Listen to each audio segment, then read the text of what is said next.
everyone, and welcome back to the Walking Dead series by The Verdict Sin. I'm your host, Nicole. I'm Gary. And today we're talking about The Walking Dead, The Ones Who Live, Season 1, Episode 2, entitled Gone. It's written by Nana Nikinti, who is an author of a short series, a book called Walking on Cowrie Shells, and also written by Shannon Powell, who you guys probably know because she has written for The Walking Dead in the past. So she's done Tales of the Walking Dead and The Feed, which I really liked. It was a show on Amazon Prime that only had one season, unfortunately. Okay, what was it about? It was a sci-fi show where every memory, every thought, everything was like in your eyes. I don't know. They like implanted something in your eye or head or something, even when you were born, and everything that you did. It kind of reminds me of Upload, if you guys know Upload on Amazon Prime. But it was kind of like that. Was it like Black Mirror kind? Yes, kind of like that. And I liked it, like that Black Mirror episode. Yeah, I enjoyed the season, but it didn't get renewed for a second season.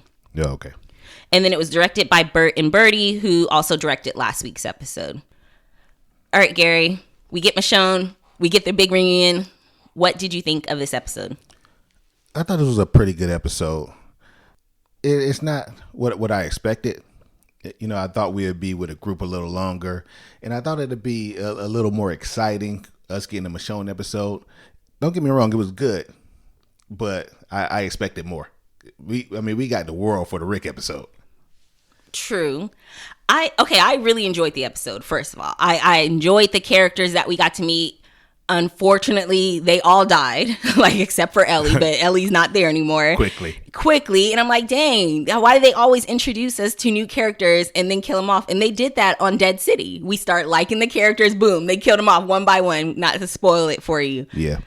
But the thing I will say, or I noticed in this episode, was how different Michonne is. Like, she just seems so much lighter, so much more free. And I'm like, I like this lighter Michonne, but it's also kind of like they sort of changed her character up. Like, you think so? I felt she was just so much more free. Like, maybe I'm thinking of season 10 and not season 11 Michonne. But remember, Michonne was like, I don't fuck with anybody. Remember after her weird friend that came and those kids that came and did all that, you know, branding her and Daryl. And then after that, she was like shut off. She didn't want to she didn't want to meet nobody. She wasn't trying to have anyone come to her, you know, to her town or anything. And then now she's like open and, you know, meeting people, saving people, inviting them to Alexandria. So it was just a different Michonne, in my opinion. I get what you're saying. And I think these are different times. I wouldn't trust anyone coming to Alexandria, but the people I meet on the road, if they prove that I could trust them or they seem like good people, like these people seem like good people, then I could see her having a different attitude towards them. Now, if these same people would have showed up on Alexander's front doorsteps, this would have been a different story. Yeah, she wouldn't have invited them. Okay, I can see it that way. And then the only other thing, and it's a small thing, but Michonne's hair, it was bugging me the entire time. Why? As a fellow Locks girl, you just wouldn't have your hair in your face in this world. Like, I don't have my hair in my face in a typical day, but the whole time, like, half her hair was on the side of her face. I'm like, how can you see? Like, this is dangerous. And remember when Maggie cut all her hair off, and it just, to me, it would make more sense how she used to have it with like a bandana or something tying it back so you can see her whole face so she doesn't lose any visual. It was bugging me because it just didn't make sense that her hair was covering half her face, which was covering some of her visual. And I just, I didn't like it it didn't make sense for the purpose of the show. But other than that, I really enjoyed the episode. I'm looking forward to talking about it. We are going to stick with the same format that we did last week, which is pretty much scene by scene, and go from there. All right, let's do it. All right. So they started off with like a flashback at the beginning, kind of like they did with last week. So we see this gas man. And a flash forward. A flash forward, yes. Right. You're right. So you're right. So it's last week was a flash forward as well. So it's a flash forward, flashback, because but it's flash forward. So he has gas man. His shirt says, "Let me help you," and he has a whole bunch of gas canisters, and he has 2 gold teeth. And we were first confused, but then immediately once I realized gas man, I was like, oh, he was probably, or at least I'm thinking he was someone that was trying to profit off of the apocalypse, like maybe when things first hit the fan. Oh, and definitely. And he's like selling his gas. Like, if the electricity goes out or something, there's going to be people that's selling batteries for high price or water for high price. Right. And I felt like that's what his role was. Yeah.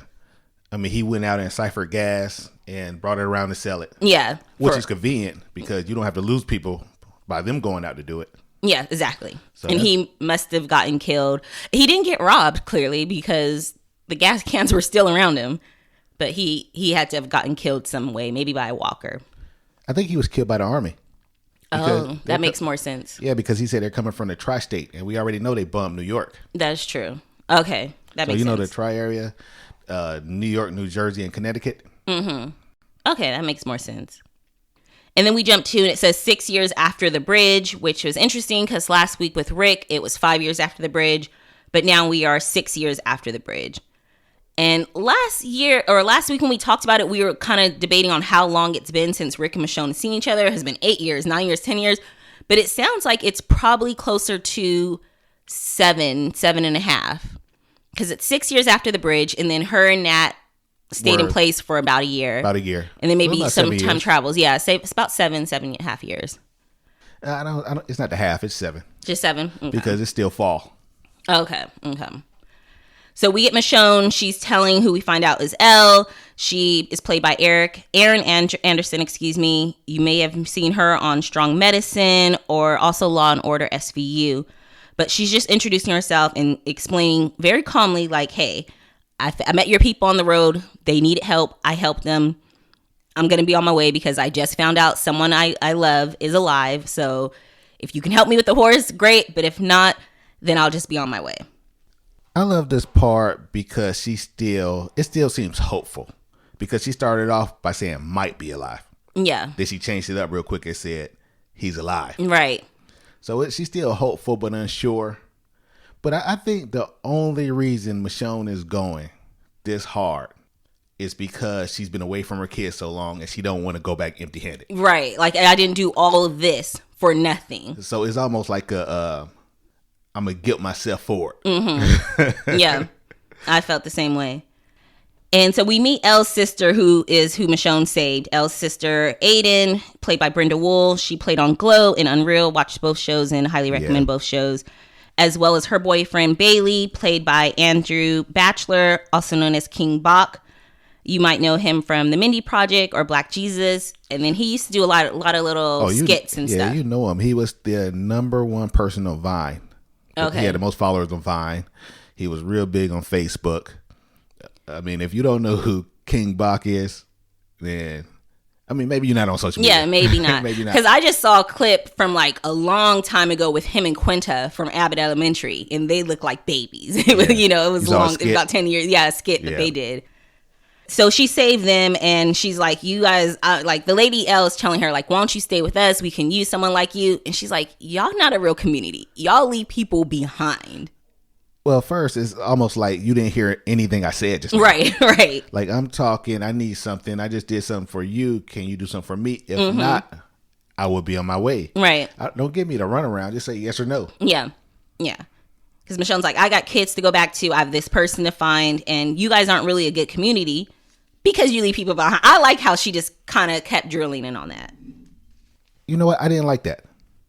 I didn't like her, trying to drill in on you leave people behind like our way. And if you've been listening for a while, when I say our way, I'm talking about our people back in Alexandria, our people in what's it called?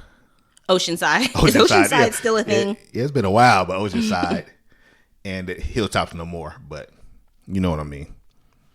But you can't judge these people off something that they do based on how we do things. Because who's to say who's right and who's wrong? Like they said, we'd rather save 200 people than risk 200 people going to save 2 people. Right. When we already know in our group, we'll risk everybody to go save one of our main characters. Mm-hmm. Like, we have people dying left and right. Right. So there is no right or wrong way to do this at all. In fact, I mean, their way, I can see it getting boring because anytime you're waiting and you're just surviving. Anytime you're just surviving, it could get boring. But they're surviving. They're making it. They have people, it seems like. And what's so unique about them is they never stop. They won't. I mean, look at Michonne now. Look at Daryl. He went looking for Rick for years. No. I'm talking about the group. Oh, okay. Oh, yeah. Oh, that they won't stop. Yeah, They're a traveling group. Yes. They stay on the move. Which I really liked because it reminded me, I'm still looking for it. It reminded me of a show that was on HBO, I think last year, maybe a couple years ago. But it was about, not apocalypse, but a sickness takes over, sort of like a COVID, and the group that we follow in the series is like a traveling group, just like this group. So once I find it, I'll mention it. But it reminded me of that because they were sort of traveling on the road like that as well. So they talk about the migration. She's like, hey, why don't you at least wait until after the walkers migrate or the whalers migrate south and wait until they move north. And that's before she can kind of even explain what that is. Or I think she did explain what that is. But we meet Nat. Nat comes in yelling, screaming at Elle. He's right. like, I'm done. I'm out. I'm taking my toys with me. I'm packing my wagon. I'm packing my shit. I can't believe you left her. Like, that was your sister that you left. And Nat is played by Matthew Jeffers, who has played on The Marvelous Miss Maisel and New Amsterdam. I'm so surprised I don't remember him from The Marvelous Maisel. Maybe he was only on an episode or two because I watched the whole series and it's fantastic on Amazon Prime again.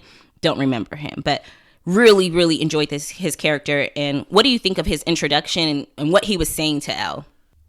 I liked his introduction, and I love what he was saying because we find out that these are his people, his friends. Mm-hmm. And I can understand that you want to save your friends, but I also understand, Elle, that rules are rules. We keep moving. We don't stop for anyone. I mean, I hate to say it, but I actually agree with that. Yeah, I'm kind of mixed because they're going so slow. So how can they not stop for other people? Like, if Michonne was able to easily save him on her own, how were they not? They should have at least a search party. And he even said that. He said the people in the back, the guard in the back, stopped him from going. Like, how do you stop someone from going if they do want to go out and save someone? It's one thing if you're like, hey, we don't do it. Well, I mean, the same way that we see is going on in Hidden City. I mean, once you're with our group, you're with our group. We have rules for this group. So once you leave, if we don't stop you, and I would stop him too, because from what he said is he's the one who built the little things, basically running the city. Everything that they're doing involves him. So yeah, I'm not letting you go anywhere. Right, that is true. I mean, yeah, because this is our Eugene. Yeah, that's exactly what you said when we met him. We're like, oh, once we found out his toys and stuff, you're like, oh, he's the Eugene. Okay, and the show I was thinking of was called Station 11. It was on HBO. Did you watch that? I don't think you watched it. No, I didn't watch it. But yeah, it's a good show. So once he meets Michonne, I like it because he was like, yeah, I don't leave people behind. And she's like, but you're here now. So like, I we're not going to draw on it, but I loved it when Michonne said that. He kind of looked like a little shame, like, yeah, I am still here. And Nat insists on giving Michonne a horse, but also says, hey, your plan is crazy. And pretty much asks her to like stay overnight at least until we can figure things out. And again, I really don't like when Michonne made it a moral value, but yet you're here. Yeah. Like I said, who's to say which way is right? True. Either way, you're losing people. True. Because on the other hand, Michonne, some people may be looking at you side eye. Sort of like Aiden kind of did later on when she told her, do not risk it. Like, go back to your kids. So some people could be looking at Michonne side eye like, you left your kids to go find this man that you thought died 5 years ago. I mean, yes, it is the love of your life and everything like that. But you're right. She was kind of being a little judgy. Yeah. Let's go back to the migration. Okay. Because we've seen this. And we've seen this before in The Walking Dead. I can't remember which season where we've seen frozen walkers. Yeah. And so I guess we're learning that even walkers are adjusting or are adapting to the environment because they're traveling south because it's fall. It's about to be winter. Right. And then they come back they said a couple of months, but it's going to be more than a couple of months before they come back. But it makes sense because we've seen frozen walkers. Mm-hmm. So now we know that walkers are like, nah. Yeah, they're adapting. I mean, they kind of... Yeah, we're flying south. Yeah. South for the winter. Right. They're adapting like the walkers towards the end of the, season 11 in Walking Dead. They noticed the walkers were changing. They were adapting. Right. And it seems like they're adapting on the East Coast a little slower. Yeah. Because on the West Coast, those West Coast walkers, they've been there. They've been that. They've been there. They had karate fights. You put you in headlocks. We will go back once again. Fear the Walking Dead. Those first 3 seasons or so, really good. Those walkers that block your punch. Put you in the headlock. Do what they got to do. All right, so Nat gives her a journal and says, hey, why don't you write to your kids? Because he notices Michonne's trying to reach out to Judith. Now, her calling Judith Shoto, like, am I lost? Did I miss that nickname somewhere along the line? Like, did she call Judith that back in the day? You know what? I forgot to look that up. Yeah, I mean, I don't know what that means because I don't even know if that's for Judith. Oh, no, because she said, I love you guys. I love you both. I mean, maybe that's just a code word or something, and she's talking to who's ever in front of the mic or who's ever in front of the walkie. The walkie, yeah. No, because it is supposed to be Judith, because even on, like, previously on, it showed her say, I'll call you every day, and it showed little Judith, like, and I'll be waiting, so. Oh, okay. So, yeah, that's something that I missed. Yeah, but I like that he gave her a journal and says, hey, write him, and then that way when you get back, you can show them everything that you were writing to him and thinking about him. So that next day, Michonne leaves. She faces the herd in ninja gear, and she shoots at them. And this is what we seen on The Walking Dead last season. Yeah. We seen her looking like a samurai. Yeah. Facing the herd. But remember, at the time, we didn't know whether they were walkers or people. A group of people that Rick could be with. And when she gets knocked down from that gas man, and then... Which I call BS on that. I kind of did too. Like, I'm going to tell you why. Because we all seen, well, at the beginning, we seen the gas man and we see his shirt catch a fire because we see the pipe go through him. Yeah. So the pipe goes through him and blow up. All the other walkers turn back to where it blows up, but he decides he's the only one that's still walking. Yeah. Decides to keep walking. I agree. He's the only one on fire, deciding to keep walking. I agree.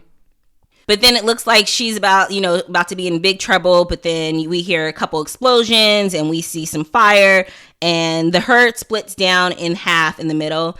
To me, it was once again a little too perfect, but let's just go with it. And we see that her new friends that she met, Nat, Bailey, Aiden, and a couple others have actually joined to say, hey, we're going to actually go with you because we're not doing anything here by just leaving people. We can actually help someone, get to where they're going.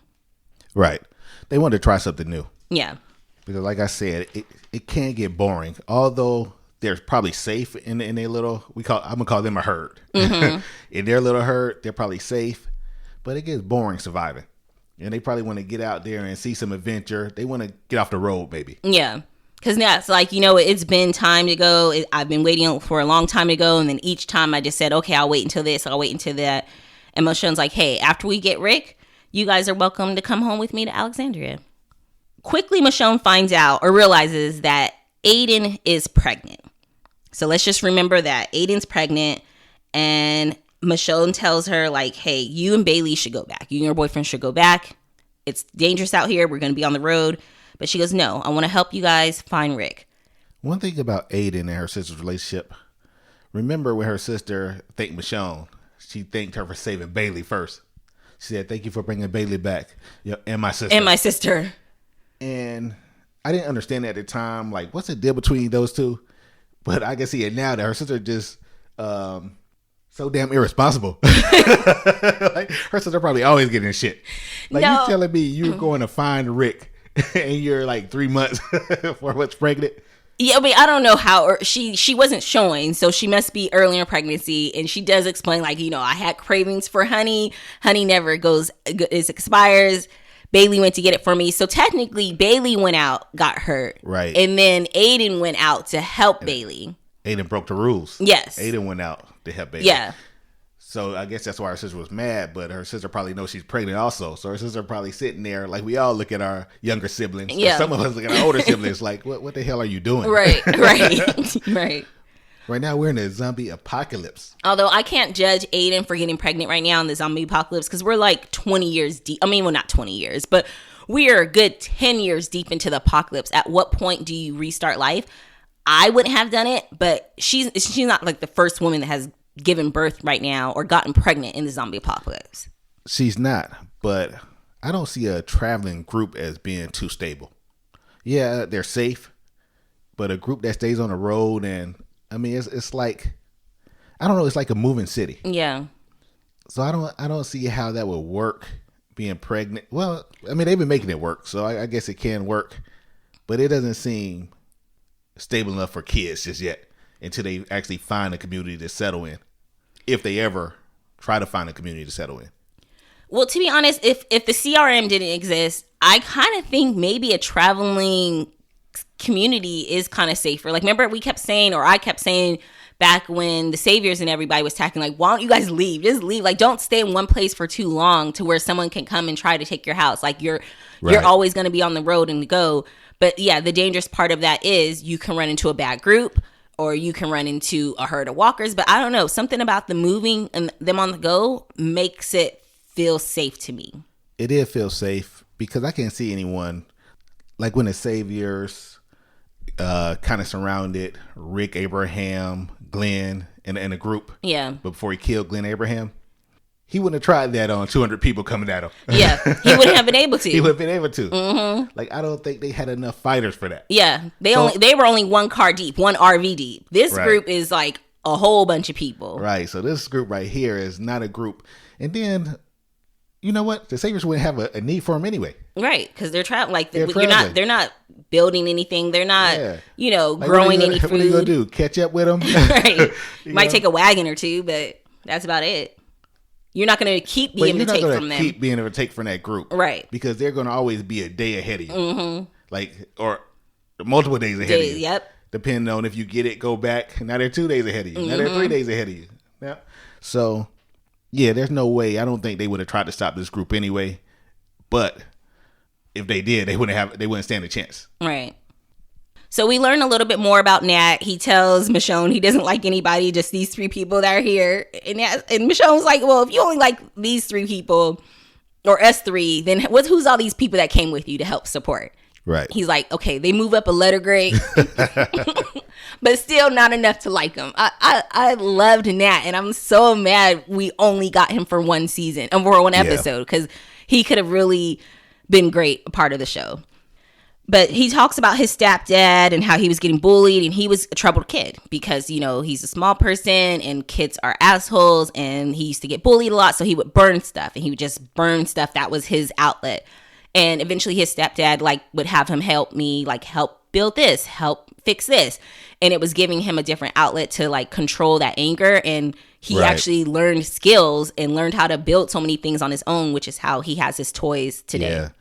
And at one point, he said he think his stepdad was probably doing stuff on purpose. Yeah. Like maybe not turning off the water, not being able to, something with this stove. Yeah. He was just doing, or turning off, different things. Yeah. He said he think he was doing it on purpose just so he can go and fix it. Yeah, because when he first told the story, I was right. Oh, his asshole stepdad. Then I was like, oh, no. Because I thought he was first saying, yeah, my stepdad made me do this, made me do that.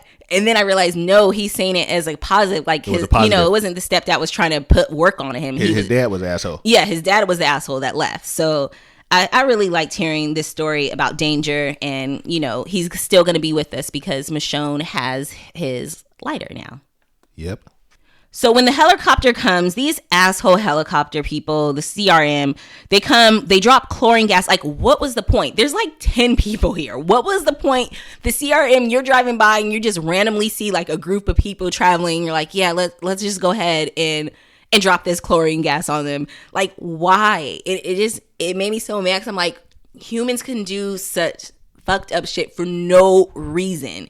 And especially with us at war, not us personally, but there's so many wars going on right now. And I'm just thinking of if they had the chlorine gas here in the apocalypse, who knows what shit they have right now in the world. And who knows of the atrocities that they're doing. The chlorine gas is old. It's old school. They don't use chlorine. They have stuff way more They have way powerful. Worse than that. Oh. Well, yeah, way more powerful. Mm-hmm. The chlorine gas was first used by Germany during the war. Okay. And what chlorine gas does is it gets in the throat and kind of finds moisture. Your respiratory and all that. Yeah, it kind of builds moisture, kind of builds water in your liquid. So you're drowning internally. And that's what they were doing while they were sitting there not able to breathe. They were actually, it was almost like dry drowning, if you know what dry drowning is. Yeah. Like when people go swimming and they think, they're later okay. on they might die because they have chlorine in their throat.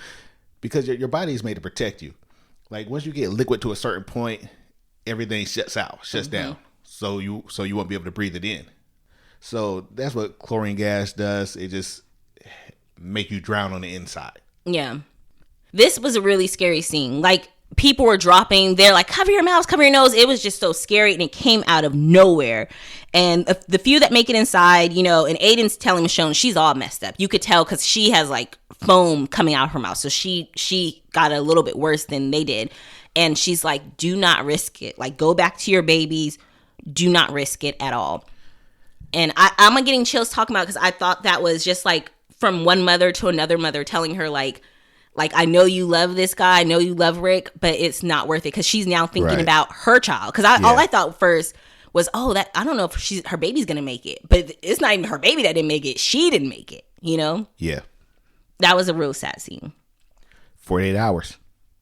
48 hours from the time they left home, they all died. Damn. That is crazy. That is crazy. As Michonne tells Bailey, do not lay with her. Do not go to sleep with her.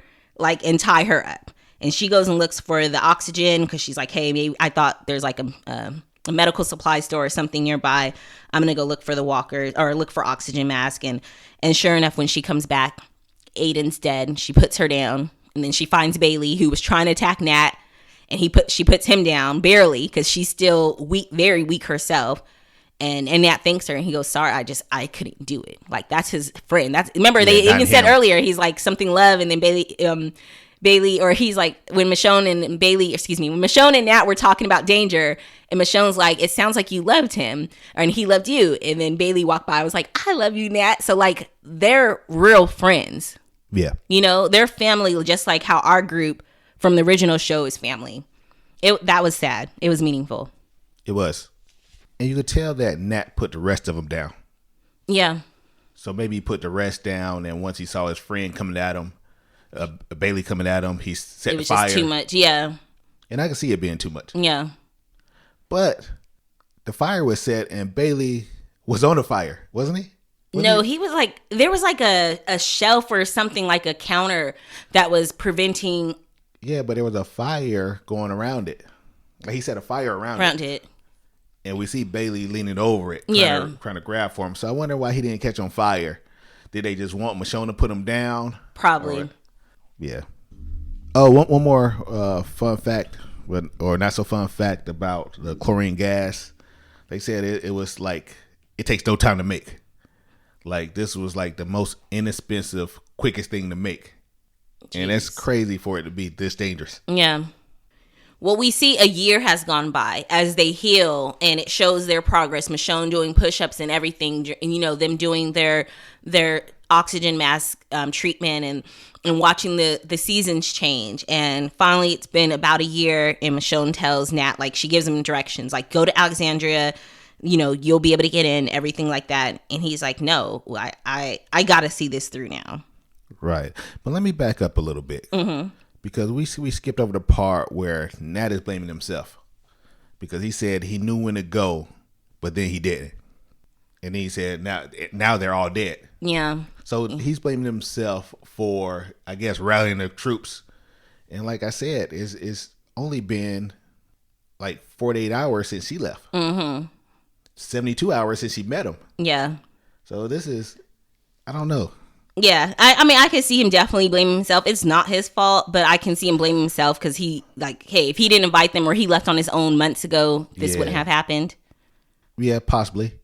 But the Michonne gaslighting. What she told him, she said, Danger didn't give up. She said that? Yeah. She said that right after he did his little guilt trip. Talk about how it's fault and he lost people. And he was like, you got to know when to go. You got to know when to give up. Then she said, Danger wouldn't have given up. Then she thought, it's because of your mom. Or maybe it's because of love. I'm like, stop gaslighting this man right now. Oh my gosh, I don't even remember that part. I thought they were very creative with Michonne. They had Nat's toys in his wagon. And Michonne had her walker, like how she always has, working on their behalf, pulling the wagon for them. Yep. And we see they make it to Bridge Terminal. The cruise ship is turned over. It's all old. And there's a whole bunch of dead bodies, just like piles and piles of dead bodies. And I, like, why? Like, just human, just death for no reason. Maybe. Unless those were walkers. But I'm assuming, knowing the CRM. Or maybe those were maybe soldiers. Those might have been soldiers. Maybe something happened at the CRM and the soldiers turned and they had to kill them. Yeah. Because they didn't die as walkers. They died as people. Humans from what we know. Yeah. From what we know. Because I can't see them killing walkers and then piling them up. Yeah. So it has to be humans. They must have killed them and then burned them so they wouldn't turn into walkers. Or those could be A's. Oh, you're right. Yeah, maybe they got everyone off that cruise ship and like, yep, these are the A's. Y'all gotta go. Yep. You're the ones that we're gonna kill. Well, Michonne examines the dead bodies to see if any's Rick, and I'm like, you won't be able to see shit. Like, you won't be able to tell anything. Man, she know how them toes look, them toes and fingers. She was looking for any kind of marks, anything that would tell her.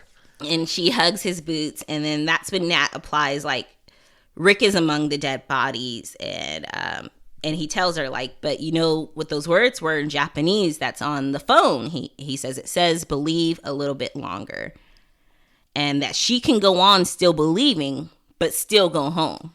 Still go home to your kids and your children. I love that advice. I thought it was I mean, this episode, they are doing so much better. Like, I'm not trying to bash the old Walking Dead that we fell in love with, but to me, it's just right now, it's on an elevated level of what they're doing. The words they're saying, their actions, everything is just a little bit more elevated. Yeah. Well, they're getting back to basics. Yeah. And she does start crying, and she goes, you know what? If he was alive, he would have found a way. And and so she's starting to kind of doubt, like, maybe he isn't alive anymore. I think she didn't kind of doubt. She did doubt. Because she was like, why was I just blind? Why didn't I see this? If he was alive, he would have been back. And that's why I say that she probably had a feeling that he was dead a while ago. Mm-hmm. But after leaving your family for a year, now 2 years, now you had that feeling that you have to come back with something. Yeah. Man, although we know her kids want her back no matter what. Like, whether you found Rick, you didn't find Rick, great if you found him, but even if you did it, we want you back. Right. And he says, you can know when to go. And she cries, and it was just so sad because it's Michonne. And it turns out that they head home. Yeah. So it goes to now. And Michonne and Nat, they hear a helicopter, and they're like, Michonne's like, I'm not running. Nat's like, me either. Get rid of that sucker, and let's, like, get ready. Like, we got about 2-3 minutes. They're about to get their revenge, and I really love this because at this point, they're not even thinking, like, will we make it out of this? It's not even about survival. It's about, fuck them, we're getting our revenge. Like, I felt it was more of a on principle shit. I think it was both. It was more about survival. Well, it was about survival also. Mm-hmm. Because, I mean, we found out later which helicopters or which team was doing what, but she didn't know at the time. Right. When they heard the helicopter, I don't think Rick is a part of that team that goes out and kills people just for the fun of it. Yeah. He's probably a part of the team that goes out and recruit people. Yeah, because we don't know what Rick and them were doing out. Right. But now I like seeing it from their angle because Rick could have died. Remember, he shoots the first one off, the one that hit Akbar or whatever, who was sitting right next to Rick last week.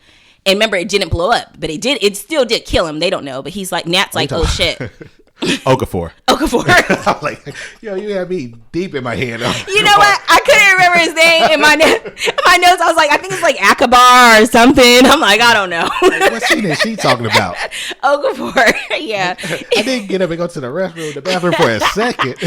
Yeah, it was Okafor. My bad. So it's crazy that first one didn't blow up because Rick would have been dead. Yeah. And it worked out perfectly that this was just too close to home. If you see everything that went down, it's so close to home because they could have killed Rick. Well, it's a gift and a curse. Yeah. And I'm going to tell you the gift is she found Rick. Cool. The curse is she found Rick. Because if it would have went off, it would have blew up. Rick they wouldn't have had time to call back up. Yeah.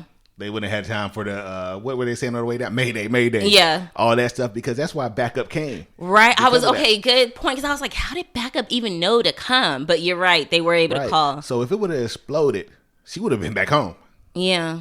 And she would have never even known. She would have known it was Rick, or she would have went up and tried to start killing the ones that landed. No, well, none of them would have landed. Yeah, if it would have exploded. Because then the second hit the back of the helicopter, right. which is why they were still able to make it out. And the third hit didn't even hit the helicopter; it blew up in front of the helicopter. Right.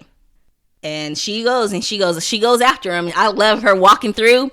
And she's like, I'm going to get him unless you get him first. So Nat, he stays behind with his weapons. He knows his strength.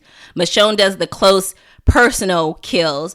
And she is taking off their mats, like their helmets, or their face masks. Yeah, she said she wanted to see their face. Yeah, she wanted to see their face. Wanted them to see her face before they died. So that's when she sees it's Rick, which we saw last week, and they embrace. And he's like, "Is she okay? Is Judith okay?" And they are kissing, and it's just beautiful. But Rick immediately tells her, like, "Do not show them who you are." And she's like, "Wait, like, what do you mean? Like, do not show them your strength. Do not call them walkers. Do not act like you know me. Anything that came before that you have that can lead them back to Alexandria, like, throw that shit away and make it look like it's all." Oh, because at the same time, while they're talking, Nat gets shot by one of the guys that's still alive that she didn't finish off yet. Well, one of the guys he didn't finish off. Because she killed she cut the throats of all her people. Oh yeah, the she two did. Of hers. Yeah. The guys that I guess the bum exploded and they flew this way, that way, and one of them didn't die. Yeah. And I like that Nat was like when she's like, "I found him," like, "You found him," and he's like, "Is that still him? Like, is he still the Rick that you remember?" I think that's what he was going to say before he got shot. Because he said, "Are you?" And then he got shot. So I think he was probably going to say, "Are you sure if that's still him?" Yeah. Because what the fuck?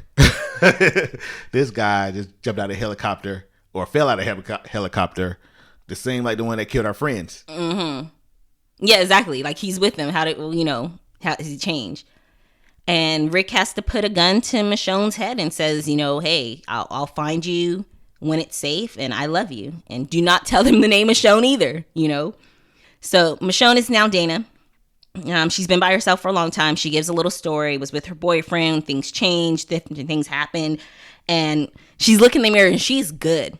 Because she looks in the mirror, and they're like, "What is it?" And she's like, "Oh, no, it's just been a long time since I've seen myself." I'm like, "Michonne, you is good, girl. Like, I believe you." She sounds so soft. She sounds so sweet. So she doesn't sound completely naive, because you can't be completely naive. It's 10 years in. But she doesn't sound like the Michonne that we know. That we know who she is. Yeah, she was much softer. Yes.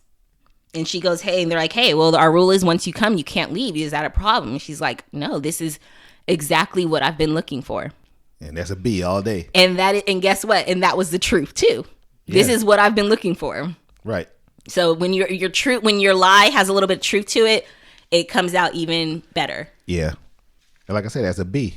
Yep. They want to come. They're looking for protection. Yeah. Basically. Exactly. They're tired of surviving. Yep. But I just agree with the A also, because there's a lot of A's looking for protection also. Like, all A's are not alphas. True. There's some sigmas in there. Yeah. That knows how to follow direction, but our leaders can be leaders or jump in a leadership role. Mm-hmm. But they know how to fall back. Like, hey, if y'all want to do it, you can do it, as long as the outcome is the same.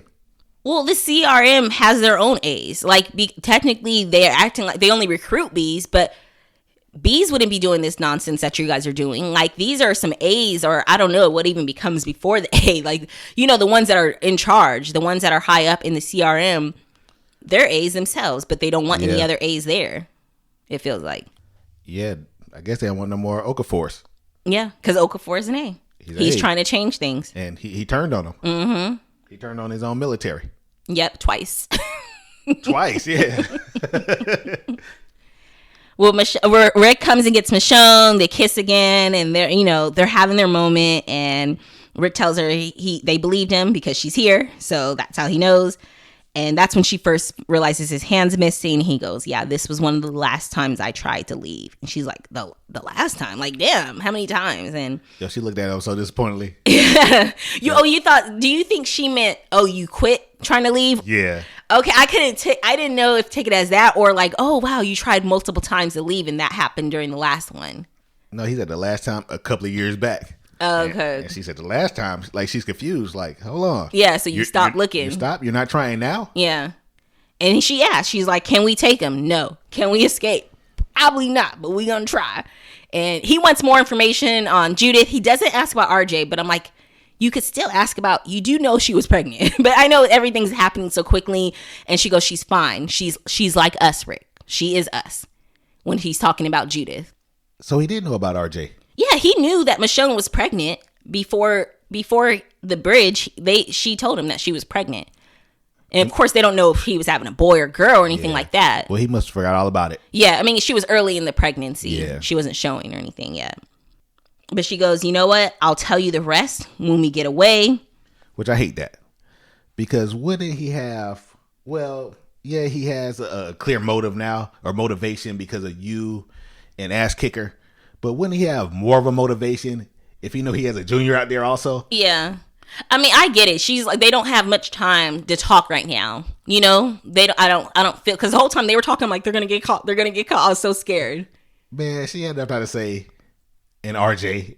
Yeah. Okay. And RJ, our baby. Like, I'll tell you more about him later. But he tells her, any note I give you, read and destroy it. Like, right away. And that's a dead giveaway that the letter's going to get found soon. Yeah. Yeah. I mean, hopefully. They already set us up for it. Yeah. I mean, I think they should just slowly try to meet organically, like act like they organically met there, and then they can start dating. It's not like he's not allowed to date her, but they need to take time to do that. And it depends on how much time they're going to do. That way they can be seen with each other. Right. Yeah, you're right. Well, she tells him how they killed people, and has he had to do that same thing? He goes, no, but most of them don't know what they do when they go out, but they come back in red. He's like, but I knew. Like, he's like, I didn't know for sure, but I knew. Which I'm calling bullshit on. Because we know that Rick is over a facility now, right? Remember him and the girl had to build one up, and they were going to run it afterwards? Well, it's built, and I think they're running it. But yeah, but I think that they might be running a facility that's him and Pearl, but I don't know. They must not be part of the kill squad that goes out there. They probably only have official A's that go out and kill. Well, hopefully he doesn't know anything about it. But I mean, he knows. He sees them come back with Red. No. I know that's the story he gave, and I'm saying hopefully he don't. But I can't see him and Okafor in class and Pearl in class all that time, and they never discussed that, or neither one of them ever asked questions. Like, you want us to run things and help you take over. So I don't think there's anything that you will leave out. That's true. Especially in a 2-year period or a year period, however long he said it'd take to build it. Mm-hmm. In that period, and all the time we're meeting privately, this never came up. Right. Because Okafor, like, wouldn't he have told them, like, this is what they have, this is what they're doing, and that's why I'm trying to change things. Yeah, you got to know why they're trying to change things, or why he's trying to change things. So this had to have come up. Yeah. No, you're right. Well, we see someone watching Michonne's interview video. What were your thoughts when you saw that? Like, what did you think? I thought it was Rick. You thought it was Rick? I thought it was John Locke, or the lieutenant, the colonel that we met last week, the guy that's playing John Locke, Terry O'Quinn. I thought it was him. Okay. But when it turned out it was Jadis, I was like, look at Jadis. And she's there. She's waiting in Rick's room. And she goes, yo, like, I kept these off the book. I know Michonne's here. I know that was her sword. It didn't belong to that guy. She killed those people. You know, I'm keeping things off the book. Don't think you guys can leave. If you try to escape, I'm going to kill her. I'm going to kill you guys. I'm going to kill your people. And she ended with Rick, what the fuck are you doing? Which I didn't really understand. I wonder what her end game is. Because she know Rick is an A. Mm-hmm. And she wanted Rick with her. She wanted to save Rick. So, I don't know. I have to get more of her story. Like, was she a plant from the beginning? Because she knew about a helicopter. Mm-hmm. Remember, she kept trying to get back home? Yeah. Get back to them? So they have to give us more of her story and not any of the bullshit she fed us in The Walking Dead. Yeah, I agree. Because even with her saying, like, I kept it off the books. Okay, what was the point of saving Rick then? And how are you this much in control? Mm-hmm. Have this much power. When you was gone for a long time. When you got here at the same time Rick got here. Yeah. But technically, they already knew her. Remember when she saved Rick? They knew her already. That's what I'm saying, that we don't have her complete backstory. Yeah. They need to add some of this in there. Like maybe she was a plant, a spy or something that they put out there. Define the A's and the B's. And then it goes also back to Terminus. Right. Like, was Terminus, what were they doing? Were they part of the CRM? Like, were they working for the CRM to find people? If the CRM's like, okay, cool, give us your B's, y'all can keep the A's. I want to go back to that episode and see exactly what carts they were in, trailers they had them in. Right. And this is going back to her. What was she? Was she like an art teacher, a school teacher or something? Yeah, she said she had been a teacher. Yeah. But now you can't trust anything Jada said. She was talking nonsense before anyways.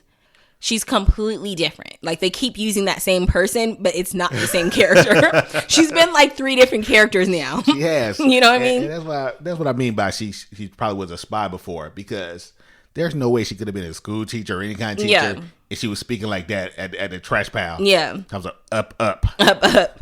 We don't take. No, we take. We don't find her. I don't know what bullshit. We don't find. Yeah. The way they was talking in broken English was just beyond me. Yeah. So why say many words when few words do the trick? That's all I think of. But you know what? I will say, I'm thankful we don't have to hear the old Jada's voice. The whole trash talk. I do not want to hear that nonsense anymore. Talk. So I'm glad they got rid of that. So if that means she had to be a third character, fine by me. Because at least she's talking just normal now. I appreciate that. You're right. And then for next week's episode, just the following, like what's going to happen on the rest of the season. We have 4 more episodes. It just looks very exciting. Can't wait. It does. Yeah. Yeah. You know what? I think this episode was better than I actually thought it was before we started podcasting. Mm-hmm. Because when I watched it, I thought it was good, but I was expecting so much more, and I wasn't expecting them to find each other. Well, we saw them find each other at the end. Yeah. But I thought we were going to get the full Michonne story, like where has she been this whole time. But I guess they had to cut it short because she was down a year. Yeah, yeah. She was on bed rest, so. I liked it. I thought they did a really good job. I'm glad that they're not dragging anything out. You know how in The Walking Dead we would see someone like, oh no, did Eugene get bit? Or did Eugene get taken? And you wouldn't find out for like 3 episodes later, wouldn't show him again. Like, I'm glad they're not dragging it out. Like, boom, we showed you how Rick's story. Boom, now we showed you Michonne's story. Now they're together and we're going to continue from there.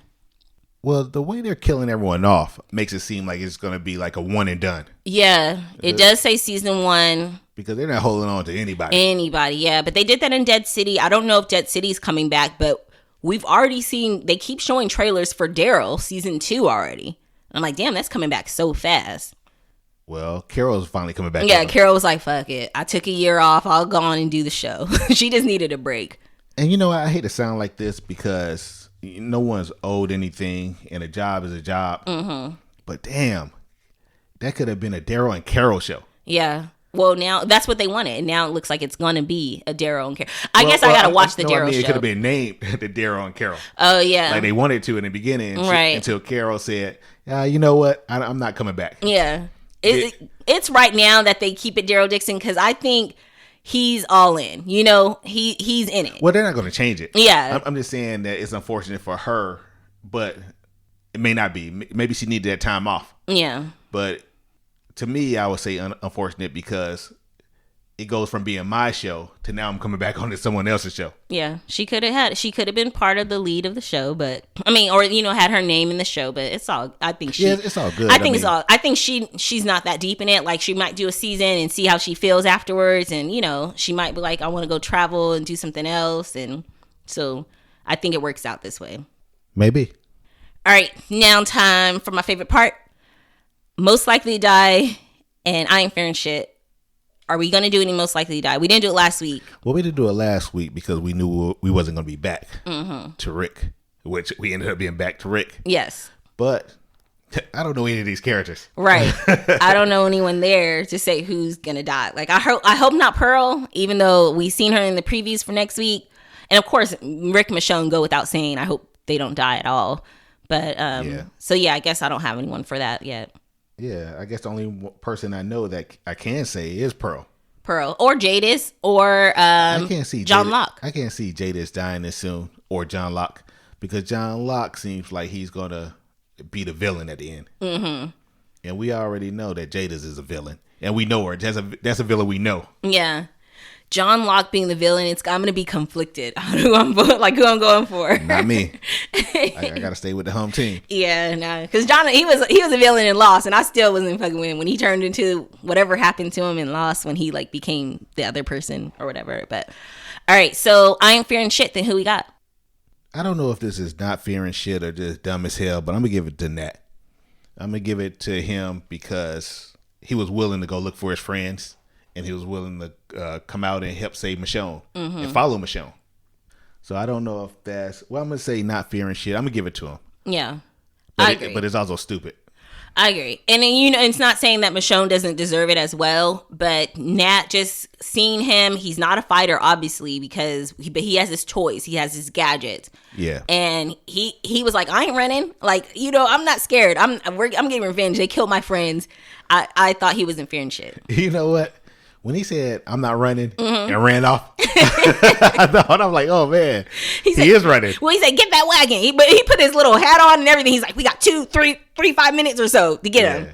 But that's before they went back to him. But when he said, I'm not running, and then ran off, I said, oh, man, he just left Michonne. Yeah. And then Michonne just killed the walker. I'm like, damn, Michonne got to fight them by herself. Yeah, yeah. Well, he said, kill that thing and grab my wagon.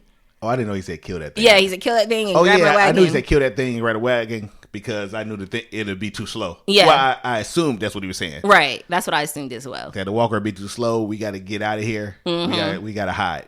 And they said, they're like, we're out in the open. So I think Michonne said, like, we're still out in the open. So we got to lay low, be careful.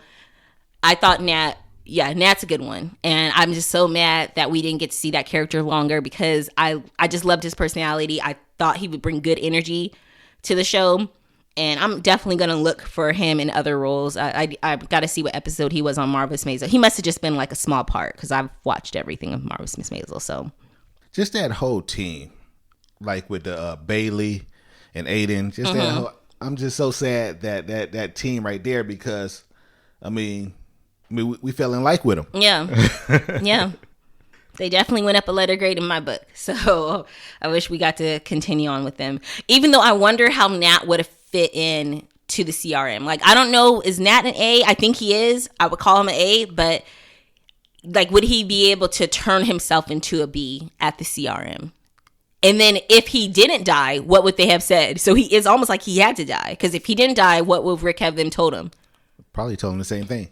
What? Who would have killed all those people then? If Nat wasn't the one that did it, who would have been the people that killed him? People that probably got away. They're still out here. They're still on the run. Oh, that could be. Yeah. I don't know. Because that was funny. Jace was like, that was her sword. We already know that. That was not his sword and everything like that. So, great episode. Looking forward to next week. Until then, I'm Nicole. I'm Gary. Bye.